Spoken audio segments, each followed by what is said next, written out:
What is going on, people of YouTube? My name is Kurtyoy. Welcome back to another Transfer Target Summer 2015 video. Our last in the Premier League top 6 clubs, or the top 6 considered, by everyone really. Manchester United, Chelsea, Liverpool, Spurs, Arsenal and Manchester City. We are now with Spurs, who don't really have much of a job to do for improvements, but they could do a few things to get people in that could help improve the team. I don't believe they're ready to make the right steps to go forward for like getting into top positions in the Championship. But they can battle for the top 4, and the signings they can have on this, then it'll help them along the way. I've just noticed a very young, young signings that I've got in. One of them already at the club, just being on loan. But first of all, we'll sort out the first team. Now, transfers out. There's been debate about Hugo Lloris coming here and coming there. The reason I think he's not going to be going anywhere is because, he's got quite a few years on his contract. At the end of the season, he's got 4 years on his contract. That's a lot of money they'll have to pay out to get a keeper who is 27. I'm not sure whether he'll leave. I'm saying he's not going to leave for now. But just to clear this up, I don't know why Bongali, or how he's even got a contract still. But he's going to go into the under-21s. And that's it for cleaning up the team, really. Moving straight... Oh, actually, hold on a minute. I've lied. You've got, in here, you've got Kyle Walker and DeAndre Yedlin. If that's how you say his name. They're going to be the 2 right-backs, I predict. And you've got 2 left-backs easily. Onto the centre-backs. This is where you got the first 2 outgoings. It's going to be Kabul and Kirikez. Kirikez on a loan, I feel, just to, maybe settle him down a bit. Either lower down in the Premier League or anywhere in Europe, I'd predict. And Kabul with a loan or a transfer. I believe his contract is also running out next year, so I might look into flogging on him. As I've also got Fazio, Vertonghen, and Diaz. Also, a lot of talk about Vertonghen leaving. Personally, I don't see it. I think he'll stay at Tottenham. He again has also got a decent 3 years left on his contract. It's not as if he's coming to the end of the contract. Players can got for cheap. He's still got a few years, so it cost him a lot. 27 in the prime. He's still got good 5, 6, 7 years in him. Has Yang Vertonghen, but these still be leaving either on loan or permanently for either of them. Kirikez has now given error after error after error. Been unlucky with injuries too. Had his spell on the sidelines. Next one to go out, we've got 3 central midfielders. 2 of which are Kurtyoy and Stambouli.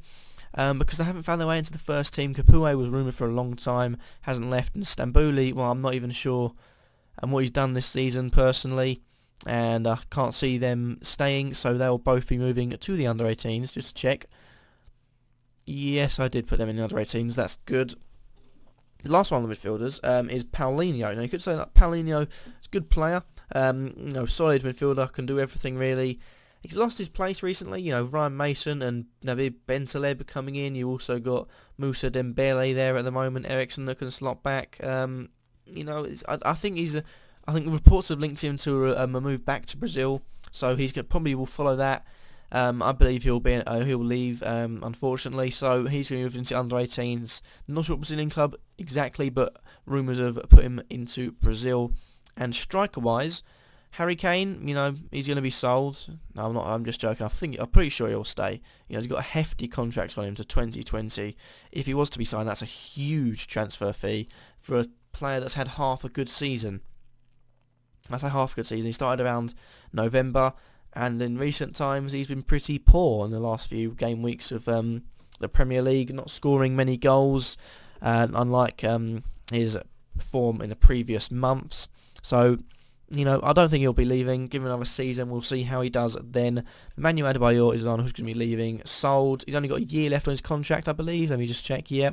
So I think I might try and flog in on him too. The only problem is that he's got so much on his wage bill for a player that is at times useless. But that's all the outgoings we're going to be doing. Ingoings now.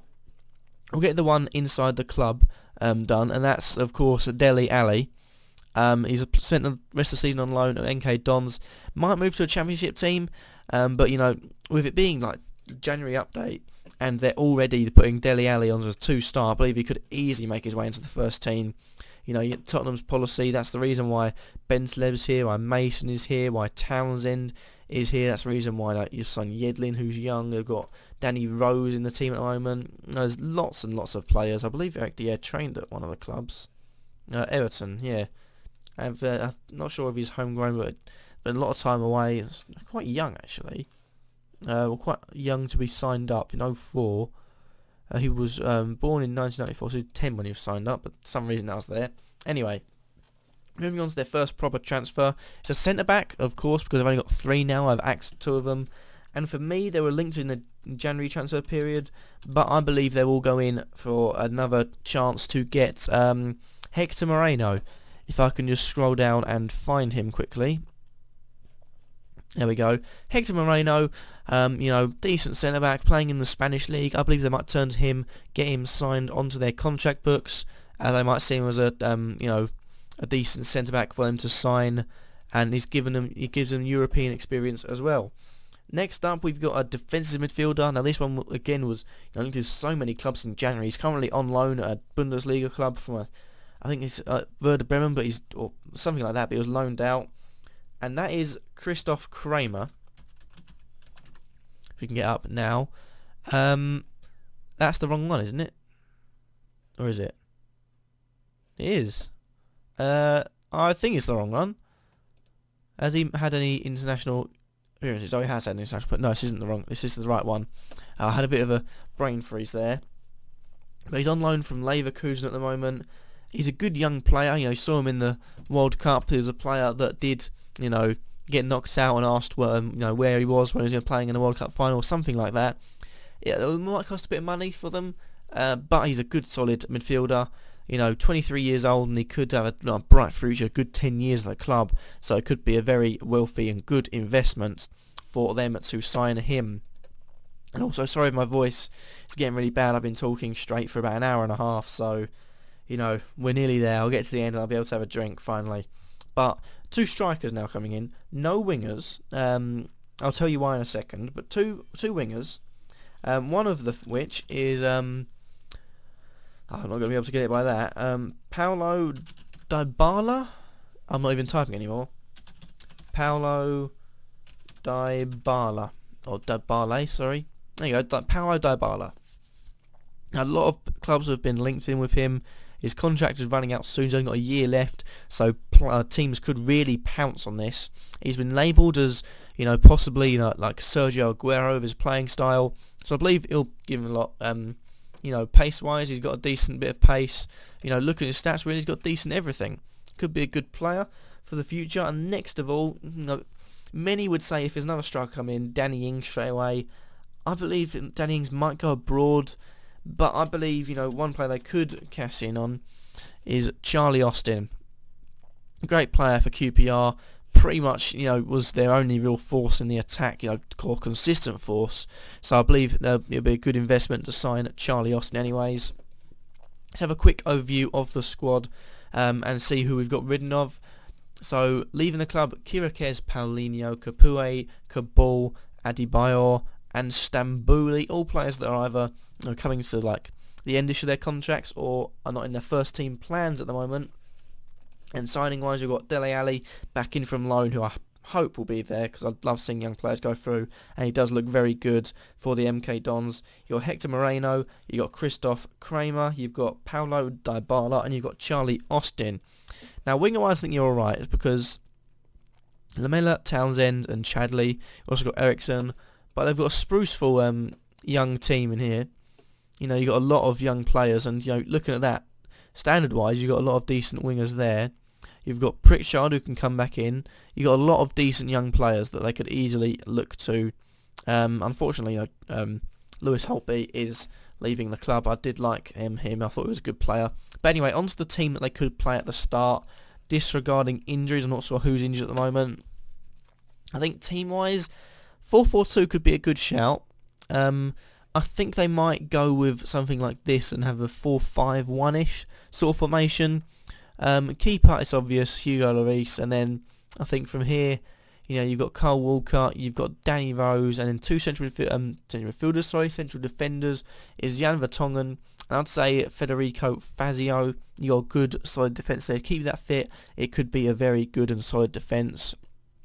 Now moving on to the wingers, not sure if some of them can play as wingers. No, they all can. That's good. But winger-wise, I think you've got a choice between either Lamela or Townsend, or you could move them up a bit. I believe they'll be sitting a bit further back. But I'm going to go with Eric Lamela on one side. On the other side, you could have Chadley. You could have Ericsson, but I'm going to stick with Nacer Chadley. You could stick Lamela on one side and Townsend on the other. But Chadley has been one of Tottenham's best players. I think he's got 12 goals this season, so not bad from him. And two central midfielders. As much as Ryan Mason and Navid Bentaleb are the two in the team at the moment, I believe Bentaleb maybe could leave for Kramer or something like that. Bearing in mind they can just sit a player back and get the other one in. Oh, my voice crack. There you go. You got an embarrassing voice crack for you. But Ericsson will be sitting just behind. Well, who else? Now, let's be really real here.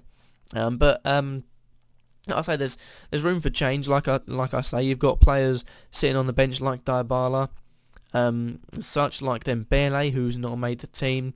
You've got other players, one of which being Townsend hasn't made the team. So you've got a lot of players here that you've got a good squad possibly. But thank you guys for watching. We've done the Big Six now. Let me know in the comments on any video who you want to see me do outside the Premier League Big Six, and I hope you guys have enjoyed these the Big Six teams. I'll be coming at you with some more soon, maybe daily, I'm not sure, but thank you guys for watching nevertheless, and peace.